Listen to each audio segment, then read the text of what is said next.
rock versus rap.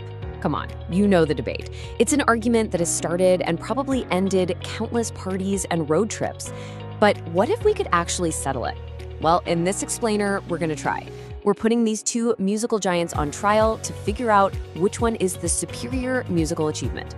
And to settle this, we're not just, having a casual chat. Oh no, we are witnessing a formal, full-on courtroom-style debate. It's all argued in front of a jury of 4 and one final binding judge. The stage is set, the arguments are ready, so let's get into it. All right, so here's how it's all gonna break down. We're gonna follow the action in 6 parts.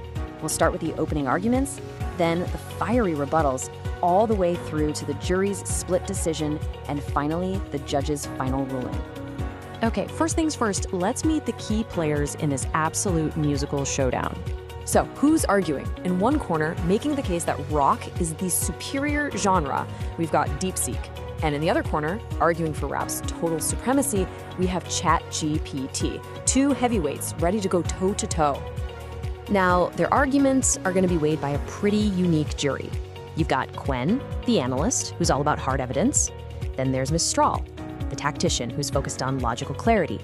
Claude, the synthesizer, is looking for how the ideas connect. And finally, Grok, the maverick, who just wants that raw, unfiltered truth. And the one with the final say, presiding over this entire court, is Judge Gemini. After the jury has their say, the judge is going to deliver the final, unappealable verdict. The stakes could not be higher. All right, let's dive into the opening statements and see how each side is planning to build its case. So, DeepSeek kicks things off for Team Rock, and their case is built on 3 main pillars. First, the sheer musical complexity of a full band working as one. Guitar, bass, drums, vocals, all weaving these intricate harmonies. Second, its massive, undeniable role as the engine of 20th century culture. And third, an emotional range that they argue is unmatched, all thanks to the power and flexibility of real, live instruments. But ChatGPT fires right back for Team Rap. They're saying, hold on, rap didn't just copy complexity, it completely redefined it. They're talking about mind-bending lyrical density and rhythmic sophistication. They claim rap is the undisputed voice of this century, a genre that's constantly innovating and evolving at a speed that rock just can't keep up with. All right, now we get to the real heart of it, the rebuttals. This is where each debater gets to directly challenge the other's points. This is where the debate is won or lost. Okay, so the first big clash is all about what complexity even means. For rock, it's all about that band dynamic, multiple instruments, weaving harmonies together. It's a collaborative art. But for rap, they're like, nope. Complexity is in the rhythm, in the language, turning the human voice itself into this incredible percussive instrument capable of just breathtaking wordplay and speed. Then we move on to cultural impact, and this is a huge one. Team Rock's argument is basically, hey, we built the whole system. The album format, stadium tours, music festivals. But Team Rap's counter is, yeah, that's cool, but we are the system now.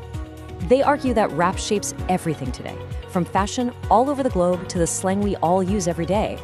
And honestly, ChatGPT summed up their whole argument with this absolute killer line. Rock was a movement, rap is an ecosystem. That right there perfectly captures it. Rock was this powerful force that changed the world, for sure, but rap has become this global ecosystem that now structures it.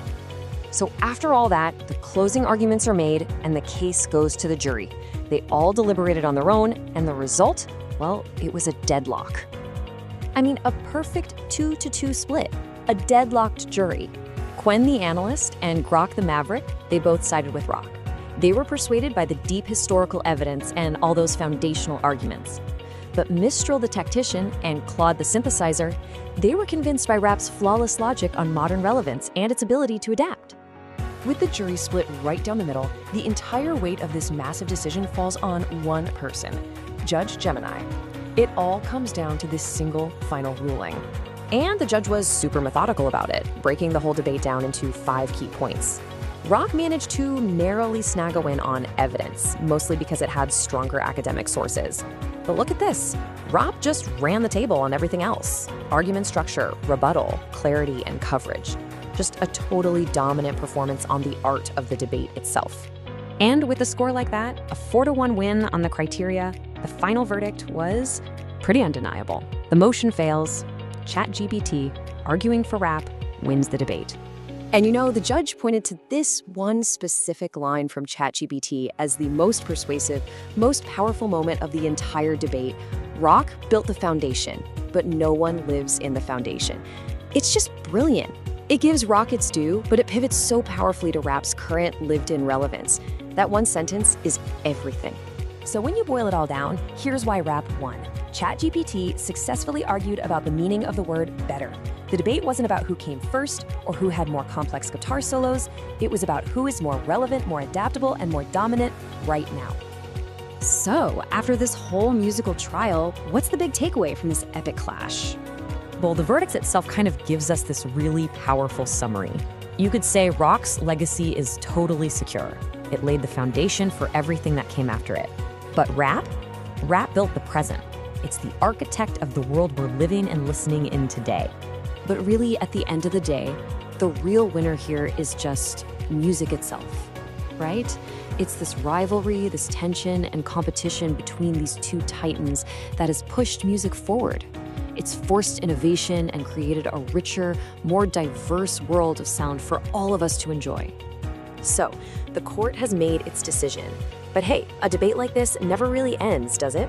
We've laid out the cases, you've heard the verdict, so now I'm turning it over to you. What's your verdict?